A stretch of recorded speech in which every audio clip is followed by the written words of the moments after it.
শ্রীল রূপ গোস্বামী শ্রীমদ্ ভাগবতের শ্লোকে উল্লেখ করেছেন, যেখানে দেবহূতি তার পুত্র কপিলদেবকে বলেছেন, প্রভু, শ্রবণ কীর্তন আদি ভক্তিযোগের 9টি সাধনাঙ্গ রয়েছে।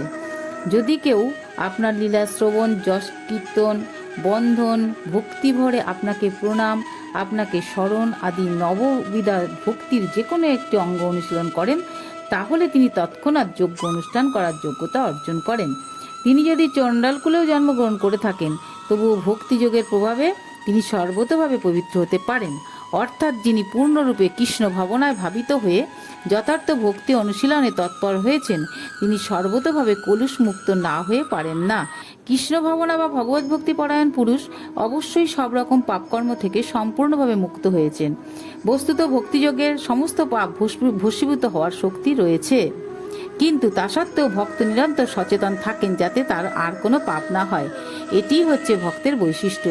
এইভাবে শ্রীমদ্ ভাগবতে নির্ণয় করা হয়েছে যে ভক্তি সহকারে ভগবানের সেবায় তৎপর হলে চণ্ডাল কলোদ্ভূত মানুষও বৈদিক যজ্ঞ করার যোগ্যতা অর্জন করেন।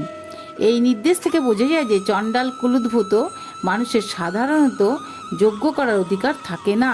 বৈদিক যজ্ঞ করার অধিকার ব্রাহ্মণদেরই আছে। অতএব ব্রাহ্মণ না হলে কেউই এই কর্ম করতে পারে না। পূর্বকৃত কর্ম অনুসারে মানুষ ব্রাহ্মণ বা চণ্ডাল কুলে জন্মগ্রহণ করেন। যিনি চণ্ডাল কুলে জন্মগ্রহণ করেছেন তিনি অবশ্যই পূর্বজন্মে অসংখ্য পাপ করেছেন, কিন্তু তিনি যদি ভক্তিমার্গ অঙ্গীকার করে হরে কৃষ্ণ মহামন্ত্র কীর্তন করেন, তাহলে তিনি তৎক্ষণাৎ যজ্ঞ আদি কর্ম করার যোগ্যতা অর্জন করেন এবং তার পাপ কর্মফল তৎক্ষণাৎ দূর হয়ে যায়।